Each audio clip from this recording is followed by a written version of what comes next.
Baruch Yahweh, Baruch Yahweh Shai, Bahashem, Rakakadash, Shabbat Shalom. Greetings to the hopeful elect. Glorified be the Sabbath, the fourth commandment, keep it holy. Alright, family led by the Spirit. We're going to finish the book of Baruch. Going through chapter 3, 4, and 5. Hold on. That's my pet, She might be harassing me a little bit, but let's get edified. Okay. Baruch chapter 3. Okay. O Yahweh Almighty Elohim of Israel, the soul in anguish and the wearied spirit cries out to you. Hear, O Yahweh Elohim, and have mercy, for we have sinned before you. For you are enthroned forever, and we are perishing forever. O Yahweh Elohim Almighty of Israel, hear now the prayers of the people of Israel, the children of those who sinned before you, who did not heed the voice of Yahweh our Elohim, so that calamities have clung to us. Do not remember the iniquities of our ancestors, but in this crisis remember your power and your name, for your age. For you are Yahweh Elohim, and it is you, Almighty One of Israel, whom we will praise. For you have put the fear of you in our hearts, so that we would call upon your name, and we will praise you in our exile. For we have put away from our hearts all the iniquities of our ancestors who sinned against you. See, we are today in our exile, where you have scattered us to be reproached and cleansed and punished for all the iniquities of our ancestors who forsake Yahweh our Elohim. Selakia family. We're just gonna do chapter 3 because it goes deep. Man, the Most High don't need us, we need Him. He stays being glorified, but we're forever dying, man. So-called African Americans, Latinos, Native Americans, man, our shit's all fucked up right here, man. Ever since we lost our identity, ever since the Inquisition of the Northern Tribe and the slavery of the Southern Kingdom, man, ain't nothing gone right for us. And man, our forefathers, they did, divination, and even just these recent generations, these worldly religions hasn't accommodated to nothing, man. But see, in our exile, man, the Great Awakening, we're calling on the name of Yahweh, Bahashem, Yahweh Shai. So, hey, man, glorified be His name, All right, let's proceed. In praise of wisdom, it says, right? That's the next part in chapter 3. Hear the commandments of life, O Israel. Give ears and learn wisdom. What is it, O Israel?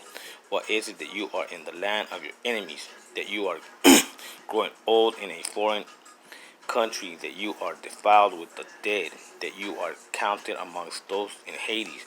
You have forsaken the fountain of wisdom. If you had walked in the ways of Yahweh your Elohim, you would be living in peace forever. Learn where there is wisdom, where there is strength, where there is understanding, so you may at the same time discern. You may be able to discern, man, because wisdom and understanding gives you the ability to discern.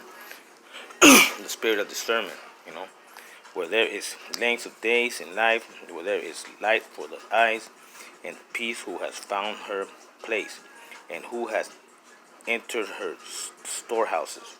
Where are the rulers of the nations, and the loaded over the animals on the earth, those who made sport of the birds of the air, and who hang up silver and gold, in which people trust, and there is no end to their getting, those who scheme to get silver and were anxious, but there is no trace of their works. They have vanished and have gone down to Hades, and others have arisen in their place.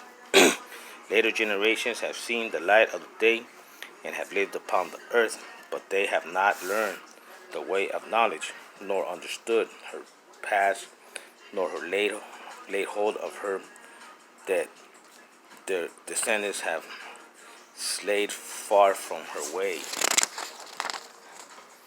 She has not, Salakia, She has not been heard of in Canaan or seen in Timan. Timan, man, is another name for Edom, man. Because, Edomites don't have no wisdom, man. No spiritual wisdom, at least.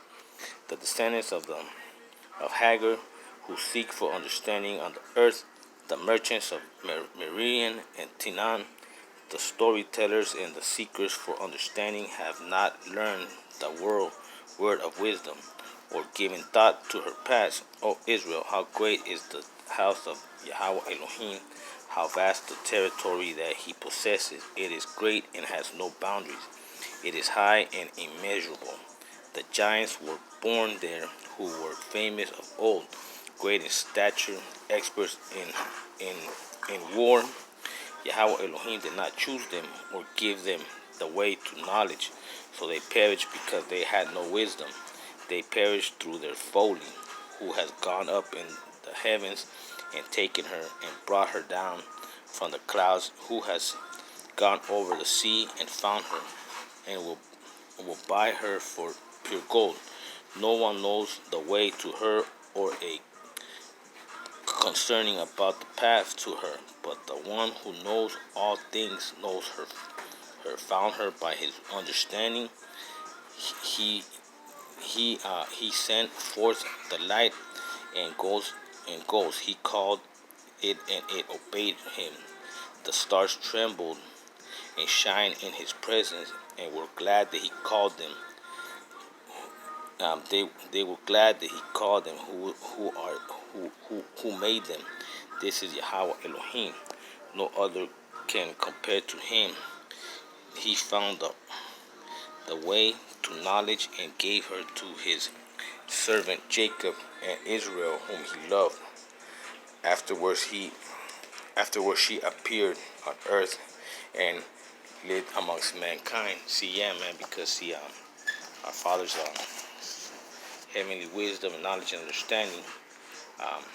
Wisdom is a female, like it says, because it comes from the Father, and He gave it to his children, to Jacob and to the Israelites, That's what we know. His knowledge and his wisdom gives us understanding. And I hope this is edifying. Tomorrow I'll do Baruch 4 and 5. I just thought that chapter 3 would just be by itself, because it comes deep, man, because knowledge is key, man. And don't waste your life away. Just everybody likes to have fun, but get some education, man. Get some knowledge, man, especially the word. But even if it ain't the word, man, just something that could just be useful to you, man. I hope this edifying, man. Shalom and Shabbat Shalom.